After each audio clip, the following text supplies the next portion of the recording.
2028ಕ್ಕೆ ನಾನೇ CM ಎಂದಿದ್ದ DK Shivakumar. DK ಹೇಳಿಕೆಗೆ ಖಡಕ್ ಕೌಂಟರ್ ಕೊಟ್ಟ ಸಿದ್ದು ಆಪ್ತ. ಸತೀಶ್ ಜಾರಕಿಹೊಳಿ ಕೌಂಟರ್ಗೆ ಡಿಕೆ ಶಿವಕುಮಾರ್ ಗಪ್ಚುಪ್. ನಮಸ್ಕಾರ ವೀಕ್ಷಕರೇ, ಸುಪ್ರೀಂ ಟಿವಿ ನ್ಯೂಸ್ಗೆ ಸ್ವಾಗತ. ನಾನು ಅಶ್ವಥ್. ಡಿಕೆ ಶಿವಕುಮಾರ್ ಅವರು ಕೊನೆಗೂ ಸಿಎಂ ಆಗೇ ಬಿಟ್ರು. ಡಿಕೆ ಶಿವಕುಮಾರ್ ಅವರ ಕನಸು ಕೊನೆಗೂ ಈಡೇರಿಬಿಡ್ತು. ಡಿಕೆ ಶಿವಕುಮಾರ್ ಅವರು ತಾವೇನು ಅಂದ್ಕೊಂಡಿದ್ರೋ ಅದನ್ನ ಸಾಧಿಸೇ ಬಿಟ್ರು. ಡಿಕೆ ಶಿವಕುಮಾರ್ ಅವರಿಗೆ ಸಿಎಂ ಪಟ್ಟ ಸಿಕ್ಕಿರುವಂತಹದ್ದು ಇಡೀ ರಾಜ್ಯದ ಜನರಿಗೆ ಖುಷಿ ಇದೆಯೋ ಇಲ್ವೋ ಗೊತ್ತಿಲ್ಲ, ಆದರೆ ಕೆಲವರಿಗೆ ಮಾತ್ರ ಬಹಳ ಖುಷಿಯಾಗಿರೋದಂತೂ ನಿಜ. ಖುಷಿ ಆಗಲೇಬೇಕು. ಯಾಕೆಂತಂದರೆ ಡಿಕೆ ಶಿವಕುಮಾರ್ ಅವರು 25ನೇ ಸಿಎಂ ಆಗಿದ್ದಾರೆ. ರಾಜ್ಯದ 25ನೇ ಸಿಎಂ ಆಗಿರುವಂತಹ ಡಿಕೆ ಶಿವಕುಮಾರ್ ಅವರಿಗೆ ಈಗಾಗಲೇ ಭರಪೂರ ಏನು ಒಂದು ವಿಷಸ್ಗಳೇ ಬರ್ತಾ ಇರುವಂತಹದ್ದು. ಮೊನ್ನೆಯಷ್ಟೇ ಡಿಕೆ ಶಿವಕುಮಾರ್ ಅವರು ತಮ್ಮ ಸ್ವಕ್ಷೇತ್ರ ಕನಕಪುರಕ್ಕೆ ಹೋಗಿದ್ರು. ಆ ಒಂದು ಸಂದರ್ಭದಲ್ಲಿ ಡಿಕೆ ಶಿವಕುಮಾರ್ ಅವರು ತಮ್ಮ ಒಂದು ಮತದಾರರನ್ನು ಉದ್ದೇಶಿಸಿ ಮಾತನಾಡಿದರು. ಆ ಒಂದು ಸಂದರ್ಭದಲ್ಲಿ ಒಂದು ಹೇಳಿಕೆಯನ್ನು ಕೊಟ್ಟಿದ್ರು. ಆ ಹೇಳಿಕೆ ಈಗ ರಾಜ್ಯ ರಾಜಕಾರಣದಲ್ಲಿ ಸ್ವಲ್ಪ ಭುಗಿಲೇಳುವಂತಹ ಒಂದು ಮುನ್ಸೂಚನೆ ಕಾಣ್ತಾ ಇದೆ. ಎಸ್, ಹಾಗಾದರೆ ಡಿಕೆ ಶಿವಕುಮಾರ್ ಅವರು ಅವತ್ತು ಏನು ಸ್ಟೇಟ್ಮೆಂಟನ್ನು ಕೊಟ್ಟರು? ಡಿಕೆ ಶಿವಕುಮಾರ್ ಅವರು ಮತದಾರನ ಅಂದರೆ ಆ ಕ್ಷೇತ್ರದ ಜನರನ್ನ ಉದ್ದೇಶಿಸಿ ಮಾತನಾಡುವಂತಹ ಸಂದರ್ಭದಲ್ಲಿ ಬರೀ 2 ವರ್ಷ ಸಿಎಂ ಆಗಿದ್ರೆ ಸಾಕಾ? ಬರೀ 2 ವರ್ಷ ಸಿಎಂ ಆಗಿದ್ರೆ ಸಾಕಾ? ನೀವು ಇಷ್ಟನ್ನ ನೋಡಲಿಕ್ಕೆ ಬಯಸ್ತೀರಾ? 2028ಕ್ಕೆ ನಾನೇ ಸಿಎಂ ಆಗಬೇಕು, ನೀವು ಇದನ್ನ ನೋಡೋಕ್ಕೆ ಇಷ್ಟಪಡಲ್ವಾ ನೀವು? ಈ ರೀತಿಯಾಗಿ ಒಂದು ಸ್ಟೇಟ್ಮೆಂಟನ್ನು ಕೊಡ್ತಾರೆ. ಅಂದರೆ 2028ಕ್ಕೂ ಕೂಡ ನಾನೇ ಸಿಎಂ ಆಗಿರ್ತೀನಿ, ಸೊ ನೀವು ನನಗೆ ಬೆಂಬಲವನ್ನು ಕೊಡಬೇಕು, ನೀವು ನನಗೆ ಸಹಕಾರವನ್ನು ಕೊಡಬೇಕು. ಇಲ್ಲಿವರೆಗೂ ಹೇಗೆ ನನ್ನನ್ನು ಬೆಳೆಸಿದ್ದೀರೋ ಇನ್ನು ಮುಂದೆಯೂ ಕೂಡ ಅದೇ ರೀತಿಯಾಗಿ ಬೆಳೆಸಬೇಕು, ಮತ್ತು ಅದೇ ರೀತಿಯಾಗಿ ಶಕ್ತಿಯನ್ನು ತುಂಬಬೇಕು ಅಂತಂತೇಳಿ ಡಿ ಕೆ ಶಿವಕುಮಾರ್ ಅವರು ತಮ್ಮ ಕ್ಷೇತ್ರದ ಜನರ ಮುಂದೆ ಮಾತನಾಡ್ತಾರೆ, ಮನಬಿಚ್ಚಿ ಮಾತನಾಡ್ತಾರೆ. ಸೊ ಆಗ ಅವರು ಕೊಟ್ಟಂತಹ ಒಂದು ಸ್ಟೇಟ್ಮೆಂಟ್ ಇದೆಯಲ್ಲ, ಆ ಸ್ಟೇಟ್ಮೆಂಟೇ ಈಗ ರಾಜ್ಯ ರಾಜಕಾರಣದಲ್ಲೂ ಕೂಡ, ಅದರಲ್ಲೂ ಕಾಂಗ್ರೆಸ್ ಪಕ್ಷದಲ್ಲಿ ದೊಡ್ಡ ಮಟ್ಟದಲ್ಲಿ ಸಂಚಲನವನ್ನು ಸೃಷ್ಟಿ ಮಾಡ್ತಾ ಇದೆ. ಯಾಕೆ ಸೃಷ್ಟಿ ಮಾಡ್ತಿದೆ ಅಂತಂತಂದರೆ 2028ಕ್ಕೆ ನಾನೇ ಸಿಎಂ ಆಗ್ತೀನಿ ಅಂತಂತ ಆ ಹೇಳಿಕೆ ಇದೆಯಲ್ಲ, ಆ ಹೇಳಿಕೆಯನ್ನು ಈಗ ಸಿದ್ದರಾಮಯ್ಯವರ ಆಪ್ತ ವಲಯದಲ್ಲಿ ಗುರುತಿಸಿಕೊಂಡಿರುವಂತಹ ಹಿರಿಯ ಮುಖಂಡ ಸತೀಶ್ ಜಾರಕಿಹೊಳಿ ಅವರು ರೊಚ್ಚಿಗೆದ್ದಿದ್ದಾರೆ. ಅದು ಯಾವ ರೀತಿ ಅಂತಂತಂದರೆ, ಸ್ವಾಮಿ 2028ಕ್ಕೆ ನಮ್ಮ ಸರ್ಕಾರ ಬರಲಿ, ನಮ್ಮ ಸರ್ಕಾರ ಬರಬೇಕು ಅಂತೇಳಿ ಶ್ರಮ ಪಡೋಣ, ಅದನ್ನು ಬಿಟ್ಬಿಟ್ಟು ಈಗಲೇ ನಾನು 2028ಕ್ಕೆ ನಾನೇ ಮುಖ್ಯಮಂತ್ರಿ ಅಂತ ಹೇಳೋದು ಎಷ್ಟರ ಮಟ್ಟಿಗೆ ಸರಿ ಅನ್ನೋ ಒಂದು ಅರ್ಥದಲ್ಲಿ ಸತೀಶ್ ಜಾರಕಿಹೊಳಿ ಅವರು ಈಗ ಕೌಂಟರನ್ನು ಕೊಟ್ಟಿದ್ದಾರೆ. ಯಾವ ರೀತಿ ಕೌಂಟರನ್ನು ಕೊಟ್ಟರು ಅಂತಂತಂದರೆ, 2028ಕ್ಕೆ ನಮ್ಮ ಸರ್ಕಾರ, ನಮ್ಮ ಪಕ್ಷ ಅಧಿಕಾರಕ್ಕೆ ಬರಲಿಕ್ಕೆ ನಾವೆಲ್ಲ ಏನು ಶ್ರಮ ಹಾಕಬೇಕೋ, ಏನು ಕೆಲಸ ಮಾಡಬೇಕೋ ಅದನ್ನು ಎಲ್ಲರೂ ಕೂಡ ಮಾಡಬೇಕು. ಅದಾದ ನಂತರ ಫುಲ್ ಮೆಜಾರಿಟಿ ಬಂದ ಮೇಲೆ ಹೈಕಮಾಂಡ್ ನಿರ್ಧಾರ ಮಾಡುತ್ತೆ ಶಾಸಕಾಂಗ ಪಕ್ಷದ ನಾಯಕ ಯಾರಾಗಬೇಕು ಅಂತಂತೇಳಿ. ನೀವು ಈಗಲೇ ಕ್ಲೈಮ್ ಮಾಡ್ಕೊಂಡ್ಬಿಟ್ರೆ ಹೇಗೆ ಅಂತಂತೇಳಿ ಡಿ ಕೆ ಶಿವಕುಮಾರ್ ಅವರಿಗೆ ತುಂಬ ನಯವಾಗಿ ಅವರ ಮನಸ್ಸಿಗೆ ಮುಟ್ಟುವ ರೀತಿಯಾಗಿ ಕೌಂಟರನ್ನು ಕೊಟ್ಟಿದ್ದಾರೆ.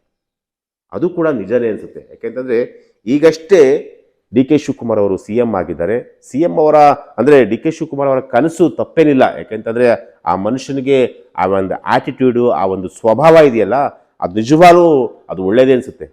ಯಾಕೆ ಕ್ಲೈಮ್ ಮಾಡಬಾರ್ದು 2028ಕ್ಕೆ ನಾನೇ ಸಿಎಂ ಅಂತಂತೇಳಿ ಯಾಕೆ ಕ್ಲೈಮ್ ಮಾಡಬಾರ್ದು? ಕ್ಲೈಮ್ ಮಾಡಿದ ತಪ್ಪೇನಿಲ್ಲ. ಆದರೆ ಅದನ್ನು ಡಿಸಿಷನ್ ತಗೊಳ್ಳೋದು ಶಾಸಕರು. ಶಾಸಕಾಂಗ ಪಕ್ಷದ ಸಭೆಯಲ್ಲಿ ಎಲ್ಲ ಶಾಸಕರು ಹೌದು ಇನ್ನೂ 5 ವರ್ಷ ನೀವೇ ಸಿಎಂ ಆಗಲಿ ಅಂತಂತೇಳಿ ಎಲ್ಲರೂ ಕೂಡ ಸಪೋರ್ಟ್ ಮಾಡಬೇಕು. ಆಗ ಮಾತ್ರ ಡಿ ಕೆ ಶಿವಕುಮಾರ್ ಅವರು ಸಿಎಂ ಆಗಲಿಕ್ಕೆ ಸಾಧ್ಯ. ಆದರೆ ಅಷ್ಟು ಈಸಿನ? ಅದು ಖಂಡಿತವಾಗ್ಲೂ ಈಸಿ ಇಲ್ಲ. ಯಾಕೆಂತಂದರೆ ಇವಾಗಲೇ ಪರಮೇಶ್ವರು ನನಗೆ 3 ಬಾರಿ ಸಿಎಂ ಪಟ್ಟ ಕೈ ತಪ್ಪೋಗಿದೆ ಅಂತಂತೇಳಿ ಅವ್ರು ಈಗಲೇ ಕಣ್ಣೀರಾಗ್ತಾ ಇದ್ದಾರೆ. ಇನ್ನು H K Patil most senior leaders, Satish Jarkiholi most senior leaders, B K Hariprasad most senior leaders, M B Patil most senior leaders, ಹೀಗೆ ಘಟಾನುಘಟಿಗಳ ಪಟ್ಟಿನೇ ಇದೆ ಕಾಂಗ್ರೆಸ್ಸಲ್ಲಿ. ಸೊ ಇಂತಹ ಇನ್ನು ಮಲ್ಲಿಕಾರ್ಜುನ್ ಖರ್ಗೆ ಅವರ ಮಗ ಪ್ರಿಯಾಂಕ ಖರ್ಗೆ, ಹೀಗೆ ಘಟಾನುಘಟಿಗಳೇ ಇದ್ದಾರೆ. ಯಾಕೆಂತಂದರೆ ಅವ್ರಿಗೂ ಕೂಡ ಒಂದು ಚಾನ್ಸ್ ಸಿಗಬೇಕು ಅಂತಂತೇಳಿ ಎಲ್ಲರೂ ಕೂಡ ಆಸೆ ಪಡ್ತಾರೆ. 2028ಕ್ಕೆ ಕಾಂಗ್ರೆಸ್ ಪಕ್ಷ ಅಧಿಕಾರಕ್ಕೆ ಬರುತ್ತೆ, ಅದರಲ್ಲೇನು ಎರಡು ಮಾತಿಲ್ಲ. ಯಾಕೆಂತಂದರೆ BJP ಮತ್ತು JDS ಅವರಲ್ಲಿ ಹೊಂದಾಣಿಕೆ ಆಗದೆ ಹೋಯ್ತು ಅಂತಂತಂದರೆ, ಇದೇ ರೀತಿಯಾಗಿ ಏನಾರು ಸ್ವಲ್ಪ ನೀನೊಂದು ಕಡೆ ನಾನೊಂದು ಕಡೆ ಆ ರೀತಿಯಾಗಿ ಏನಾರ ಇದೇ ರೀತಿ ಮುಂದುವರ್ಕೊಂಡು ಹೋಯ್ತು ಅಂತಂದರೆ 2028ಕ್ಕೆ ಪಕ್ಕಾ DK ಶಿವಕುಮಾರ್ ಅವರು ಕಾಂಗ್ರೆಸ್ ಪಕ್ಷವನ್ನು ಅಧಿಕಾರಕ್ಕೆ ತರಲಿಕ್ಕೆ ಏನೆಲ್ಲ ಶ್ರಮ ಪಡಬೇಕು ಅದನ್ನೆಲ್ಲವನ್ನು ಮಾಡೇ ಮಾಡ್ತಾರೆ. ಈಗಾಗಲೇ ಅವರ ಒಂದು ಅಜೆಂಡಾ ಏನಿದೆಯಲ್ಲ, 140 ಸೀಟ್ಗಳನ್ನ ನಾವು ಗೆಲ್ಲೇಬೇಕು ಅಂತಂತೇಳಿ ಎಲ್ಲ ಶಾಸಕರಿಗೆ, ಎಲ್ಲ ಕಾರ್ಯಕರ್ತರಿಗೆ, ಅದರಲ್ಲೂ ಕೂಡ ಯುವ ಕಾರ್ಯಕರ್ತರಿಗೆ ಹುರಿದುಂಬಿಸುವಂಥ ಒಂದು ಕೆಲಸವನ್ನು DK ಶಿವಕುಮಾರ್ ಅವರು ಮಾಡ್ತಿದ್ದಾರೆ.